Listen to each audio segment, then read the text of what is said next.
کیا قرآن مجید واقعی میزان اور فرقان ہے؟ کیا قرآن مجید واقعی متواتر طریقے پہ ہم تک ٹرانسفر ہوا ہے تمام صحابہ کے کنسنسس یا اجماع کے ساتھ؟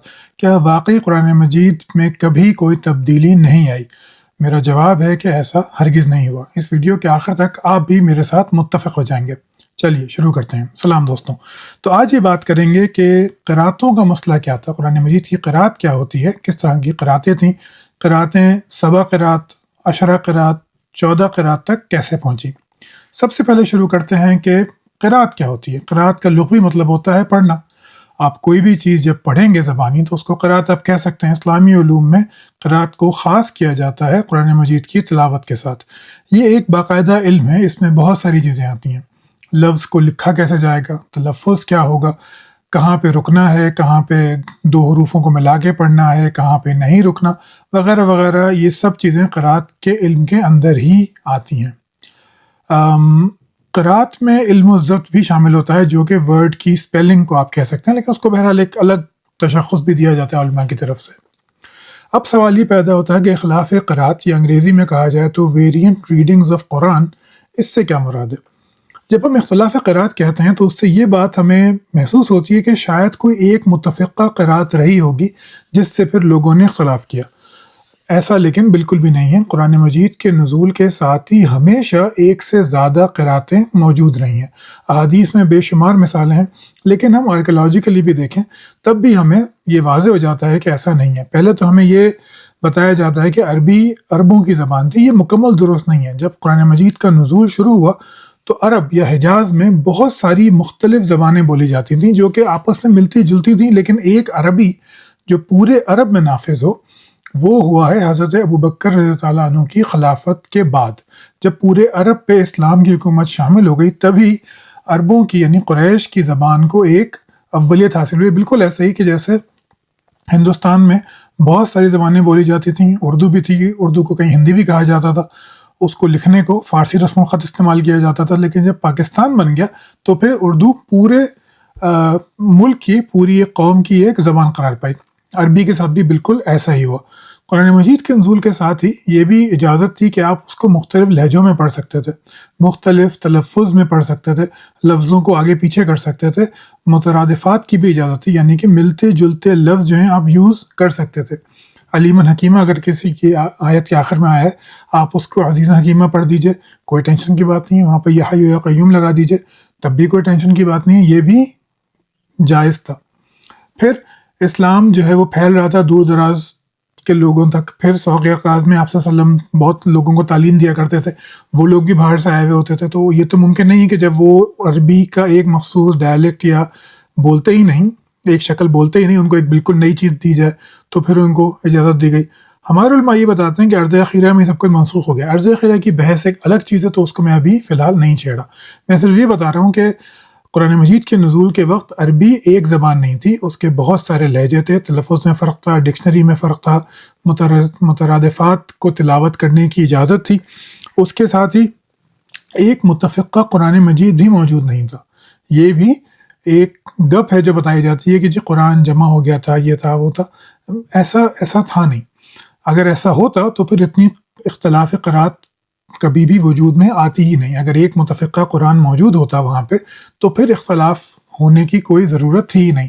آپ اس کو کہہ سکتے ہیں کہ جی وہ تو 7 احرف کی حدیث موجود تھی اس لیے وہ اختلاف پیدا ہو گیا، لیکن اگر ہم اس کو ایک انسانی سطح پہ دیکھیں تو ایک کلام نازل ہوتا ہے ایک مخصوص قوم کی زبان میں، مخصوص علاقے میں، لیکن اس کا پیغام بہت بڑے ایریا کو کور کر رہا ہے۔ عرب کی بات کو میں کر رہا ہوں، اس کو کور کر رہا ہے، تو لازماً یہ ضروری تھا کہ بہت سارے مختلف ڈائلیکٹس وجود میں آئیں، بہت سارے مختلف تلفظات وجود میں آئیں، بہت سارے آیات آگے پیچھے ہوں، لفظوں کا ہیر پھیر ہو۔ یہ بالکل انسانی لیول پہ ہوا اور اسی وجہ سے اختلاف قرات کا مسئلہ پیدا ہوا۔ اب ہم جب قرات کو دیکھتے ہیں تو یہ بھی ہمیں پتہ چلتا ہے کہ پھر قراتیں جمع کی گئیں، پھر ان کی کینونائزیشن کی گئی۔ اچھا، کینونائزیشن کا مطلب یہ ہوتا ہے، کینونائزیشن ویسے تو ایک عیسائی چرچ جو ہے کیتھولک چرچ، اس کی ٹرم ہے، اس کا مطلب یہ ہوتا ہے کہ کسی چیز کو تقدس ادا کرنا، اور یہ دوسرے معنی میں استعمال ہوتا ہے جب آپ کسی ولی کو سینٹ ہوڈ کا خطاب دیں چرچ کی طرف سے آفیشلی، اس کو بھی کینونائزیشن کہا جاتا ہے۔ تو جب میں کہہ رہا ہوں کینونائزیشن آف قرآن، یعنی کہ قرآن مجید کو میزان فرقان بنانے کا عمل، اس کو تقدس ادا کرنے کا عمل، اس کو ایک مخصوص فارم میں، ترتیب میں، شکل میں جمع کرنے کا عمل، اس کو کینونائزیشن میں کہہ رہا ہوں، اور یہ قراتوں میں بھی ہوا اور لکھنے میں بھی ہوا۔ ہم ابھی صرف زبانی قرآن یعنی قراتوں کی بات کریں گے۔ تو آگے چلتے ہیں۔ اچھا، اس سے پہلے کہ میں آگے جاؤں، میں آپ کو یہ تصویر دکھانا چاہتا ہوں، اس پہ غور کیجیے گا۔ تو جیسے میں نے بتایا تھا کہ تلفظ بھی قرات کا میں شامل ہوتا ہے، تو اس کی آپ یہ مثال دیکھیے۔ لیفٹ سائڈ پہ آپ کو ورش کی قرات جو ہے وہ لکھی ہوئی نظر آ رہی ہے، اور رائٹ سائڈ پہ حفظ کی جو ہم پاکستان انڈیا وغیرہ میں پڑھتے ہیں۔ میں نے 3 لفظ ہائی لائٹ کیے ہیں، متقین، یقیمون، ینفقون۔ ان تینوں کی سپیلنگ آپ ورش میں چیک کیجیے کہ للمتقین میں اگر ہم اس کو پڑھیں گے پاکستان کے رہنے والے، انڈیا کے رہنے والے، تو ہم پڑھیں گے للمتقین، کیونکہ وہ ہمیں قاف نہیں دکھ رہا، وہ فا دکھ رہا ہے، اور نون پہ نقطہ بھی نہیں ہے، نون غنہ جسے ہم کہتے ہیں اردو میں، وہ معلوم ہو رہا ہے، لیکن یہ متقین ہی ہے۔ وہاں پہ فا اور قاف میں جو فرق کیا جاتا ہے وہ ایسے کرتے ہیں ورش میں کہ شوشے کے اوپر ایک نقطہ لگائیں گے تو وہ قاف مانا جائے گا، نیچے ایک نقطہ لگائیں گے تو فا مانا جائے گا، اور نون جو ہے وہ نقطہ لگانے کی ضرورت نہیں ہوتی، وہ گیون ہے کہ وہ نون ہی ہوگا۔ تو یہ للمتقین پڑھا جائے گا ورش میں، لیکن لکھا کچھ اور جائے گا۔ یقیمون دیکھیے وہاں بھی یہی ہے کہ قاف پہ ایک نقطہ ہے اور نون پہ نقطہ نہیں ہے، اور آخر میں جو لفظ ہے ینفقون، اس کو بھی دیکھیے کہ قاف اور فا دونوں آ گئے، تو آپ کو فرق بالکل واضح اس میں دکھ رہا ہے کہ شوشے کے نیچے نقطہ ہے وہ فا ہے، اور جو شوشے کے اوپر نقطہ ہے وہ قاف ہے، تو یہ ینفقون پڑھا جائے گا ورش کی ریڈنگ میں۔ اب آگے چلتے ہیں۔ ایک اور بات کہ کوڈسز کیا ہوتے ہیں، ہم اکثر جو لوگ انگریزی میں اس طرح کی چیزوں کو پڑھتے ہیں وہ جانتے ہیں کہ بہت سارے عثمانک کوڈیکس، نان عثمانک کوڈیکس۔ اس کا مطلب کیا ہوتا ہے؟ کوڈیکس کہا جاتا ہے کسی بھی چیز کی کو جو لکھ کر جلد بندی کی جائے۔ پہلے کتابیں لکھی جاتی تھیں تمار کی صورت میں، آپ نے ایک صفحے پہ لکھا، وہ ختم ہو گیا، اس کے کونے پہ آپ نے ایک صفحہ اور چپکایا اور اس طرح ایک تمار بن گیا، اس کو پھر آپ نے لپیٹ لیا۔ قرآن مجید میں بھی آیا تھا کہ زمین آسمان کو اپنے ہاتھوں پہ لمیٹ لے گا قیامت کے دن، تو وہ یہ تمار ہوتا تھا۔ کوڈیکس آیا ہے لیٹن زبان سے، اس کا مطلب ہوتا ہے صفوں کو جمع کر کے ان کو ایک ساتھ جلد بندی کر دینا، تو یہ اس کو کوڈیکس کہا جاتا ہے۔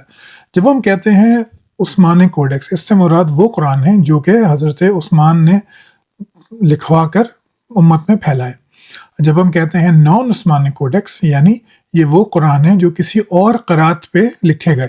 قرات زبانی منتقلی، اور کوڈیکس مکتوبی منتقلی، یعنی کسی چیز ایک قرات کو جو لکھا گیا وہ پھر کوڈیکس کہلاتا ہے۔ یہ بہت سارے ہیں، کوڈیکس آف حضرت علی، حضرت عبداللہ بن مسعود، ابی بن کعب، حضرت فاطمہ، حضرت حفصہ وغیرہ وغیرہ، بہت سارے کوڈیسز ہیں، اور یہ ہم آج ڈسکور کرتے جا رہے ہیں۔ تاریخی کتابوں میں بھی ملتا ہے اور ہم آج ڈسکور بھی کرتے ہیں۔ ان کو عمومی طور پہ نان عثمانک کوڈیکس کہا جاتا ہے، انگریزی میں کہیں گے تو نان عثمانک کوڈیکس پڑھیں گے اسے۔ عثمانک کوڈیکس کیا ہوتے ہیں یہ ابھی آگے آپ کو واضح ہو جائے گا کہ اس میں بھی کس قدر اختلاف موجود ہے۔ تو یہ ایک تصویر میں آپ کو دکھ رہا ہے، یہ ایک ٹائم لائن ہے کہ کس طرح قرآن مجید کی کینونائزیشن ہوئی، قراتوں کی کینونائزیشن کس طرح ہوئی کہ اس کو ایک مخصوص فارم میں، ترتیب میں ڈھالا گیا، اور کیا کیا پھر اس کو تبدیلیاں کی گئیں سرکاری سطح پہ۔ یہ علماء نے نہیں کیا، یہ ان علماء نے کیا جن کو سرکاری سرپرستی حاصل تھی۔ میں ہر اسٹیج آپ کو تفصیل سے سمجھاؤں گا تاکہ پوری بات واضح ہو جائے۔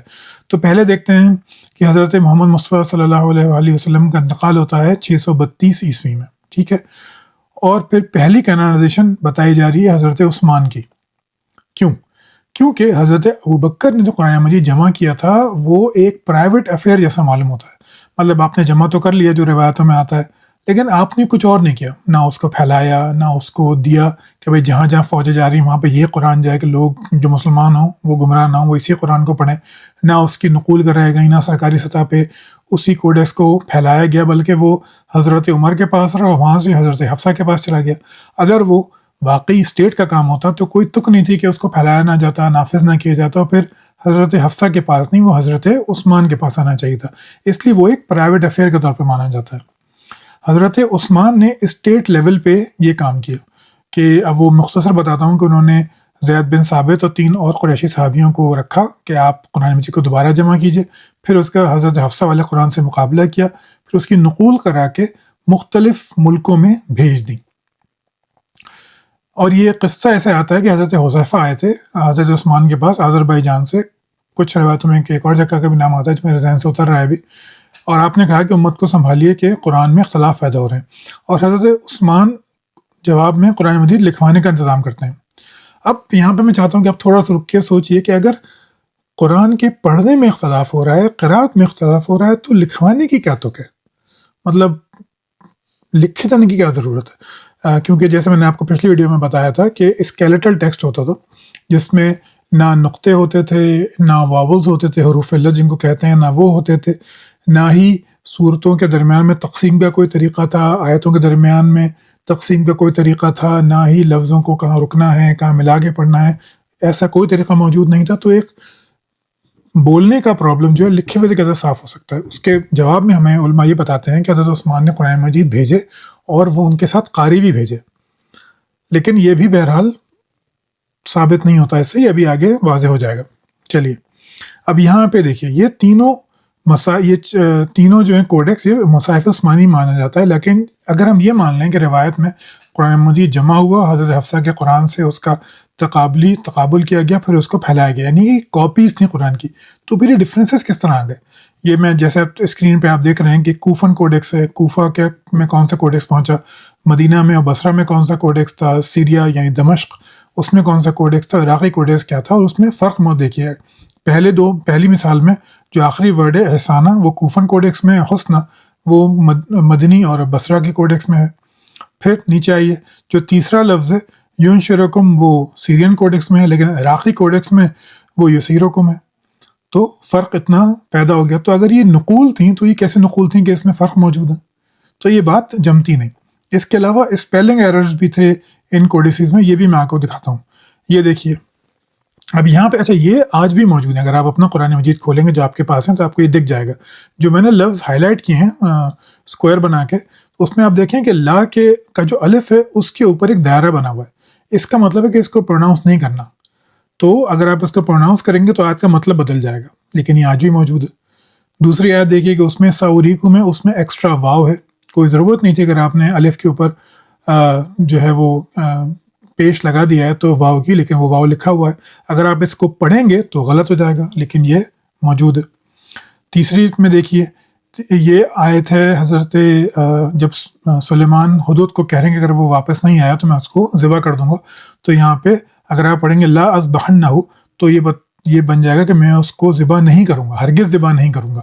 لیکن یہاں پہ وہ الف کے اوپر دوبارہ سے وہی دائرہ بنا ہوا ہے کہ اس کو آپ کو پروناؤنس نہیں کرنا. جو تیسرا جو آخری مثال ہے، یہ بات ہے کہ اللہ تعالیٰ نے فرما رہا ہے کہ میں نے میں نے آسمان بنائے اپنے ہاتھوں سے. اب یہاں پہ جو ہاتھ کے لیے عربی میں لفظ ہے وہ ہے ید، لیکن ید یہاں پہ دو یہ سے لکھا ہوا ہے، یہ ایک یہ سے لکھا جاتا ہے، لیکن یہاں پہ دو یہ سے کلیئر ایرر ہے. یہ اسکرائبل ایرر اس کو کہتے ہیں کہ جو لکھنے نقل کرنے والے نے غلطی کی ہے، لیکن یہ بھی نہیں مٹایا گیا، آج بھی ایسے ہی ہے. اس کی ایکسپلینیشن یہ دی جاتی ہے کہ بھائی وہ چونکہ اللہ کا ہاتھ ہے وہ زیادہ میگنیفیسنٹ ہے، تو اس لیے اس میں دو یہ استعمال ہو گئے. لیکن بہرحال یہ لا یعنی سی بات ہے، اور کہیں بھی ایسا استعمال نہیں ہوا. تو یہ اسپیلنگ ایررز بھی عثمانی کوڈیکسز میں موجود ہیں. یعنی جو روایتوں میں بتایا جاتا ہے تاریخ اس سے بالکل الگ کہانی بتا رہی ہے، کہ نہ تو یہ معلوم ہوتا ہے کہ وہ ایک ہی قرآن مجید کی نقول تھیں جو مختلف شہروں میں بھیجی گئیں، نہ ہی یہ معلوم ہوتا ہے کہ ان کا کوئی کراس چیک کیا گیا تھا، بلکہ ان میں غلطیاں ہوئیں اور ان کو چھوڑ دیا گیا. کچھ روایتوں میں یہ بھی آتا ہے کہ عثمان نے غلطیاں دیکھیں اور ان کو اگنور کر دیا کہ باقی عرب جو ہیں وہ اس کو خود درست کر لیں گے. یہ بات بھی مناسب معلوم نہیں ہوتی کہ جہاں پہ مسئلے پیدا ہو رہے تھے آذربائیجان جیسے میں نے بتایا، وہاں تو عرب تھے ہی نہیں، وہاں تو اجمی لوگ تھے جن کو عربی پڑھنی تھی. تو اور بھی ضروری تھا کہ ان اختلافات کو درست کیا جائے، لیکن بہرحال ایسا کوئی کام نہیں کیا گیا. تو یہ روایت پہ بہت سارے اعتراضات آتے ہیں، اور یہ کہانی بالکل بھی اٹ ڈزنٹ میک سینس. میں کوئی بدتمیزی نہیں کرنا چاہتا، لیکن یہ کہ بات بنتی ہوئی نظر نہیں آتی. اچھا، اس کے علاوہ اب میں آپ کو مزید دکھاتا ہوں کہ اصل مسئلہ کیا تھا جس کی وجہ سے ایک کوڈیکس کا ہونا، ترتیب کا ہونا ضروری تھا. وہ تھا قرآن مجید کی ترتیب اور صورتوں میں اختلاف. یہ شدید اختلاف تھا.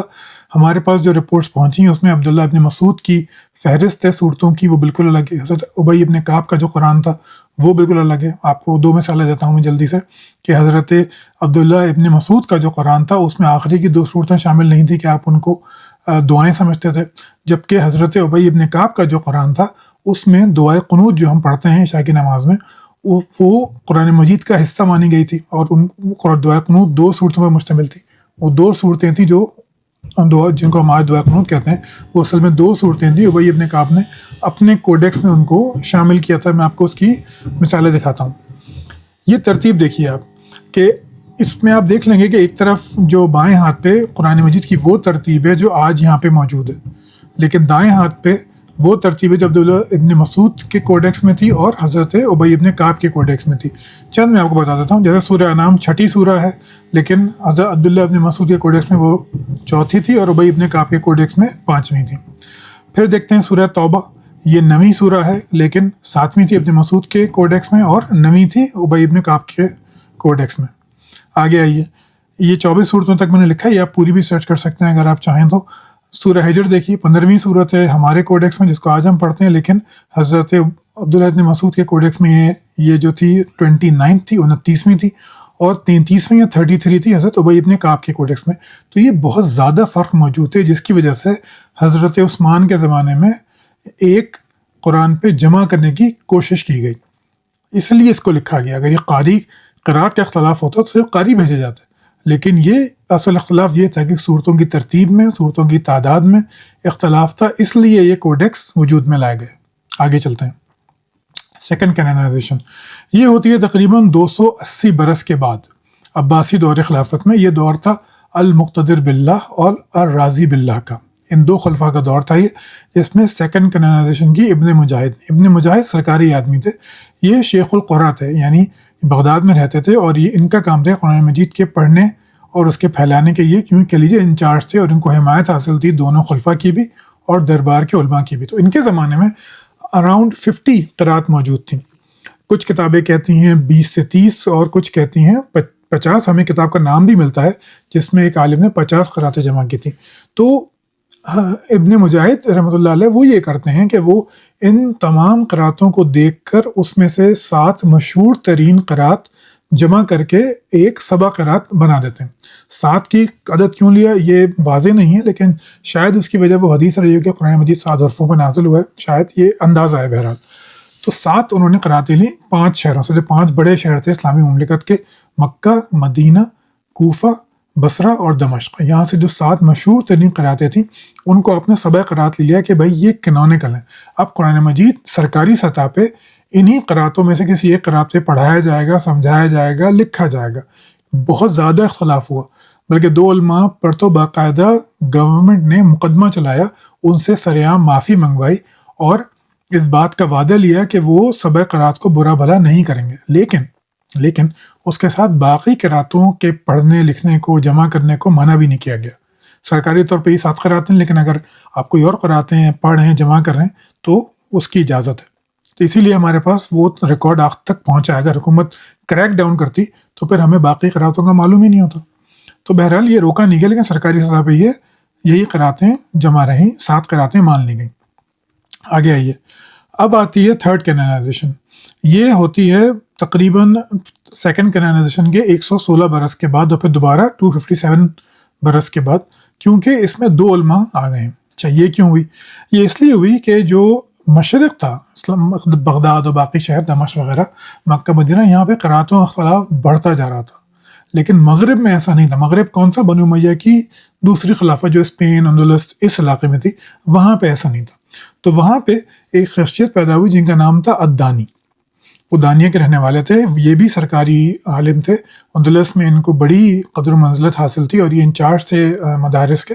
تو انہوں نے یہ کام کیا کہ انہوں نے سبع قرات کو اڈاپٹ کر لیا ابن مجاہد کی، کہ بھائی یہ قراتیں اصل ہیں، لیکن جو اصل اختلاف پیدا ہو رہا تھا اس کا سدباب کیا انہوں نے۔ وہ اختلاف یہ تھا کہ جن 7 قراتوں کو جمع کیا تھا ابن مجاہد نے، ان میں آپسی اختلاف بڑھنے شروع ہو گئے۔ اچھا، یہ بتانا بھول گیا، یہاں پہ واضح کر دیتا ہوں کہ قراتیں لی گئیں تو قراتیں شروع ہوئیں ایک کسی استاد قاری کے نام سے، جیسے عاصم جو آج ہم پڑھتے ہیں، ان کے شاگرد تھے حفص، ان کے شاگرد تھے شعبہ، پھر ان شاگردوں کے شاگرد تھے مزید۔ تو ان ایک ہی قرات میں بہت سارے اختلاف پیدا ہونے شروع ہو گئے۔ اس کو روکنے کے لیے الدانی نے یہ کام کیا کہ انہوں نے سبع عشرہ کی قرات کو مان لیا، اور پھر یہ اصول بنا لیا کہ بھائی ہم ایک استاد کو لیں گے جو جس کے نام سے وہ قرات ہے، جیسے حمزہ کی قرات، عاصم کی قرات، اور اس استاد کے صرف 2 شاگردوں کو لیں گے اور کسی کو ہم نہیں لے رہے. تو یعنی اس کو کہتے ہیں کہ استاد قرات، استاد قاری، اس کے 2 شاگرد جن کو راوی، اور اس سے ہم قرات لیں گے، اس کے علاوہ نہیں لیں گے. یہ کوشش تھی کہ قراتوں میں جو مسائل پیدا ہو رہے ہیں، جو مشکلات آتی جا رہی ہیں، اس کو نیرو ڈاؤن کیا جا سکے. یہ سلسلہ پر آگے چلتا ہے. پھر ادانی یہ کام یہ کرتے ہیں کہ وہ اس پورے علم کو، قرات کے علم کو، ایک نظم کی صورت میں لکھ دیتے ہیں، جس کو کہتے ہیں، اس انداز کو لکھتے ہیں ڈائڈیکٹک پوئم. ایسی نظم جس سے آپ کوئی چیز سکھانا چاہیں، جیسے ہومر کی ایلیاڈ ہے مثال کے طور پہ، یا پھر وہ ہے مولانا روم کی جو نظم ہے، وہ لوز معنی میں ڈائڈیکٹک پوئم ہے، اس سے آپ کو سبق دیے جا رہے ہیں. تو اس طرح وہ مدارس میں یہ ادانی کی پوئم پھر بہت مشہور ہوتی ہے قرات کے علم کو پڑھانے کے لیے، کہ یہ یاد کر لو تو تمہیں قرات کا علم سمجھ میں آ جائے گا. اس وجہ سے اس کو بہت زیادہ قبول عام ہوا، اور یہ مغرب میں ہوا، یعنی اندلس، اسپین، اس ایریا میں، اور وہاں سے پھر یہ دوبارہ پھر مشرق میں آیا. پھر ایک دوسرے عالم پیدا ہوتے ہیں جن کا نام ہوتا ہے شاطبی. بہت ہی مشہور عالم دین ہے. یہ عالم دین بھی تھے، صوفی بھی تھے، سینٹ بھی تھے. ان کے بارے میں بہت ساری روایات موجود ہیں. تو انہوں نے پھر یہ کیا کہ اس کو مزید الشاطبیہ 2 کتابیں لکھی اسی نظمی انداز میں، جو بہت پاپولر ہوئیں، اور یہ بھی حکومت میں بہت اثر رسوخ رکھتے تھے، جس کی وجہ سے ان کے کام کو، ان کی نظموں کو مزید پھیلایا گیا، اور پھر یہی سلیبس بن گیا مدارس کا پوری مملکت اسلامیہ میں. اس وجہ سے یہ سبق قرات پھر ایک یوں سمجھ لیجیے کہ ایک کینونائزڈ ہو گئی. اور یہ موقع تھا، یہ جو ٹائم ہے اندازاً 1193، یعنی کہ 11ویں اور 12ویں صدی میں، جب کہ ان 7 قرات کو کینونیکل مانا گیا، جو پہلے بھی مان چکے تھے، لیکن جو بقیہ قرات تھیں ان کو اب شاذ قرات کہنا شروع کیا. یعنی وہ قراتیں جو کہ جن کا قرآن ہونا ذرا مشکل ہے، یا یوں کہہ لیجیے کہ ایگریڈ اپون نہیں ہے. پہلے یہ تھا، حضرت ابن مجاہد کے زمانہ تھا، کہ بھئی 7 قراتیں سرکاری ہیں، باقی قراتوں میں آپ پڑھ سکتے ہیں. اب اس کئی سو سال کے بعد اب یہ ہو گیا کہ یہ 7 قراتیں ہی اصل قرآن ہے، باقی شاذ قراتیں ہیں جن کو اکیلے میں پڑھنا آپ پڑھ لیں تو ٹھیک ہے، لیکن اس کی تعلیم وغیرہ آپ نہیں کر سکتے. ان کو شاذ قراتیں قرار دیا گیا اس زمانے میں. آگے چلتے ہیں. اب یہ میں نے تصویر جو لگائی ہے، اس میں آپ کو یہ جو تقسیم میں نے سمجھائی تھی یہ واضح ہو گئی. یہ میں نے صرف وہ قرات پہ ہائی لائٹ کی ہے جس کو آج ہم پڑھتے ہیں. ہم پڑھتے ہیں قرات عاصم کی، اور ان کے 2 شاگرد ہیں شعبہ اور حفص. ان کی جو شاگرد حفص، ان کی قرات ہم پڑھتے ہیں آج تک. ٹھیک ہے. تو یہ حفص عن عاصم یہ لکھا ہوتا ہے قرآن مجید میں. اگر آپ کھولیں گے تو آپ کو یہ دکھ جائے گا کہ یہ قرآن ہے اس قرات پہ جو حفص نے روایت کی اپنے استاد عاصم سے. تو یہ ایسے ہی ہے. اب آتے ہیں 4th کینونائزیشن پہ. یہ ہوتی ہے تقریباً 3rd کینونائزیشن کے 236 برس کے بعد ابن الجزری کرتے ہیں. ابن الجزری کون تھے؟ ابن الجزری بھی بہت ہی سیاسی شخصیت تھے. یہ تیمور لنگ سے بھی ان کی ملاقات تھی. عثمانی سلطان بایزید وہ بھی ان کے مصاحبین میں سے تھے. بہت سارے مملوک شہزادوں کو یہ مانتے تھے، اور یہ بہت ہی جانے مانے عالم تھے اور قاری تھے. یہ کام یہ کرتے ہیں کہ ان 7 میں 3 مزید قراتیں ڈال دیتے ہیں، اور کہتے ہیں کہ بھائی اصل جو کینونائزڈ قرات ہیں وہ 7 نہیں ہیں، بلکہ وہ 10 ہیں. اس کا سیاسی طور پہ وہ 2 کام کرتے ہیں. ایک کام تو یہ کرتے ہیں کہ وہ جو چیف جسٹس تھے تاج الدین سکی رحمۃ اللہ علیہ، ان سے ایک فتویٰ لکھواتے ہیں، اور اس کا کہنا چاہیے کہ اس کو عام کرتے ہیں اس فتوے کو، کہ یہ جو 10 قراتیں ہیں، یہ جو 3 ایکسٹرا قراتیں ہیں، یہ بھی انہی 7 قراتوں کی طرح قرات متواترہ ہیں. یعنی ان کی جو چین آف نریشن ہے وہ آپ صلی اللہ علیہ وسلم تک پہنچتی ہے. دوسرا وہ کام یہ کرتے ہیں کہ ایک دوسرے بہت ہی مشہور عالم دین ہیں ابن حجر عسقلانی، جن کی شرح حدیث آج بھی پڑھائی جاتی ہے، ان کے ذریعے وہ اس کی توثیق کرواتے ہیں اور اس کو مدارس میں جاری کروا دیتے ہیں. ان 2 سیاسی کام کی وجہ سے اور اپنے سیاسی رسوخ کی وجہ سے انہوں نے ان 3 قراتوں کو بھی 7 قراتوں میں شامل کر لیا. یعنی یہ کام ہو رہا ہے 1429 میں، یعنی 15ویں صدی میں. ابن مجاہد کا جو کام تھا وہ تھا 10ویں صدی میں. تو تقریباً 400-450 برس کا فاصلہ ہے، لیکن وہ 3 مزید قراتیں ایڈ کر کے قرات عشرہ اس کو کہا جاتا ہے. اب ان 10 قراتوں کو آج پوری امت مسلمہ میں قرات متواترہ مانا جاتا ہے. لیکن یہ بہرحال سیاسی حکمت عملی کے تحت ہی ہو. یہ تو بڑی عجیب سی بات ہے کہ اس وقت متواتر تھی نہیں، 400 برس کے بعد وہ متواتر ہو گئیں. اس میں علماء حدیث جو ہیں، علماء قرات جو ہیں، اس کی بہت اچھی دفاع کرتے ہیں. تو اگر آپ کسی کو سنیں گے تو آپ کنونس ہو جائیں گے کہ نہیں بھائی یہ تو متواتر ہے ہی نہیں، لیکن آپ گہرائی میں جائیں گے تو معاملہ اتنا سادہ نہیں دکھتا۔ اب آتے ہیں آخری کینونائزیشن پہ، جو کہ ہوئی تقریباً 494 یا اندازاً 500 برس کے بعد تھرڈ کینونائزیشن کے، اور یہ ہوئی 1923 میں۔ 1923 میں یہ ہوا کہ چھاپا خانہ عام ہو چکا تھا، قرآن مجید جو تھے وہ چھاپے جا رہے تھے اور امت میں پھیل رہے تھے۔ پھر ہم ایک کالونیل دور، نوآبادیات کے دور سے بھی گزر رہے تھے۔ اسی دور میں مستشرقین کی پیدائش بھی ہو رہی تھی، جو اسلام کو پڑھ رہے تھے، سمجھ رہے تھے، جمع کرنا چاہ رہے تھے۔ اب یہ موقع تو نہیں، لیکن میں کسی اور ویڈیو میں آپ کو وہ قرآن دکھاؤں گا جو کہ اس 1923 سے پہلے مستشرقین نے جمع کیا تھا۔ وہ بالکل الگ تھا اس سے جو بعد میں جمع ہوا۔ یہ بھی ایک بہت بڑا ہی زبردست چیپٹر ہے تاریخ کا۔ تو یہ کیا ہوا؟ یہ اس طرح ہوا کہ یہ الازہر کو احساس ہوا کہ بھائی یہ تو قرآن مجید تو اب جب چھپ رہا ہے تو پہنچ رہا ہے تو لوگ اختلاف کثیر پیدا ہو جائے گا لوگوں میں، تو قرات حفص عاصم جس کو آج ہم پڑھتے ہیں اس پہ قرآن مجید کو انہوں نے جمع کر دیا، یعنی کہ چھاپ دیا ایک آفیشیل۔ انہوں نے کہا کہ بھائی یہ قرآن کینونیکل ہے، یہ قرات اور یہ قرآن، یہ ترتیب، یہ کینونیکل ہے، ہم اس کو مانیں گے۔ پھر 1936 میں دوبارہ ریوائز ہوا وہ، لیکن یہ بہرحال ففتھ اینڈ لاسٹ کینونائزیشن تھی کہ قرآن مجید اس شکل میں محفوظ ہو گیا جو آج ہمارے سامنے ہے۔ یہ وہ قرآن ہرگز نہیں ہے جو کہ محمد صلی اللہ علیہ وسلم پہ نزول ہوا تھا، بلکہ یہ انسانی شعور کی بے تحاشا کوششوں کے بعد، آمیزش کے بعد آج ہم تک پہنچا ہے۔ یہ کچھ تصاویر ہیں، آپ دیکھیے کہ یہ وہ قرآن ہے جو چھپنے شروع ہوئے۔ یہ ولین قرآن ہے کہ نہیں، میں 100% نہیں ہوں کیونکہ اتنی اوتھینٹک مجھے دلیل نہیں ملی اس کی، لیکن بہرحال یہ ان 23-24 کے آس پاس ہی چھپا ہوا قرآن ہے۔ تو آپ دیکھ سکتے ہیں کہ یہ لکھا بھی ذرا مختلف انداز میں جاتا تھا، اور تھوڑے بہت جیسے اگر آپ بیچ میں پڑھیں جعلنا علی، تو علی کے نیچے جو یہ کے نیچے 2 نقطے تھے، اب ایسا نہیں کیا جاتا۔ تو یہ تھی 5 کینونائزیشن کہ یہاں تک قرآن مجید پہنچا۔ اب ویڈیو تھوڑی لمبی ہو گئی ہے، لیکن اب میں اگلے چند منٹوں میں آپ کو یہ دکھاؤں گا کہ قراتوں سے اختلاف کیسے پیدا ہوا ہے۔ آگے چل، یہ دیکھیں، یہ الحمدللہ رب العالمین، یہ پہلی آیت ہے۔ اس میں اگر رب کو ہم دیکھیں جو ہائی لائٹڈ ہے تو کتنی ساری مختلف قرات ہیں۔ یہ جو SDH آپ دیکھ رہے ہیں اس کا مطلب ہوتا ہے قرات شاذہ، اور جو CDX ہے یہ ہے کوڈ ایکس، یعنی ایسے قرآن مجید لکھے ہوئے دریافت ہوئے ہیں۔ تو رب کی جگہ سید بھی ہے، اور یہ آخری جو ہے لال رنگ میں SHII، یہ شیعہ قرات ہے۔ شیعہ قراتوں کی روایت الگ ہے بالکل، اس میں بہت ساری آیتیں، بہت سارے تلفظ بالکل الگ ہیں۔ تو یہ پوری آیت الحمدللہ رب العالمین شیعہ قراتوں میں نحمد اللہ ربا، اس طرح بھی ہو سکتی ہے۔ شیعہ قرآن وہی ہے جو ہم پڑھتے ہیں، لیکن قراتوں میں اختلاف بہرحال موجود ہے، اور اس سے مطلب بھی بدل جاتے ہیں۔ آگے چلیے، اب اس راتہ میں دیکھیے کس قدر زیادہ اختلاف ہے۔ ایک ہی لفظ کو آپ کتنی طریقوں پہ آپ پڑھ سکتے ہیں۔ اب یہ ٹائم بہت ہو گیا، نہیں تو میں تفصیل سے بتاتا، لیکن آپ دیکھ سکتے ہیں کہ کتنی زیادہ مختلف چیزیں پیدا ہو گئی ہیں۔ اب یہ دیکھیے، یہ ہے سورہ مائدہ کی آیت نمبر 82 میں قسیسین ہے۔ قسیسین کہتے ہیں پادری کو یا عالم کو، لیکن اس کی ایک اور قرات میں یہ صدیقین ہے۔ اب آیت کا مطلب بدل گیا، یہ کہا جا رہا ہے کہ یہ نصارہ ہیں، ان میں سے وہ لوگ ہیں جو کہ عالم دین بھی ہیں اور جو راہب بھی ہیں، اور یہ تکبر نہیں کرتے۔ لیکن اگر یہ قسیسین کی جگہ میں صدیقین کر دوں گا تو آیت یہ ہو جائے گی کہ یہ نصارہ ہیں، اور انہی میں سے وہ لوگ ہیں جو سچ بولتے ہیں اور رہبانیت پہ عمل کرتے ہیں اور تکبر نہیں کرتے۔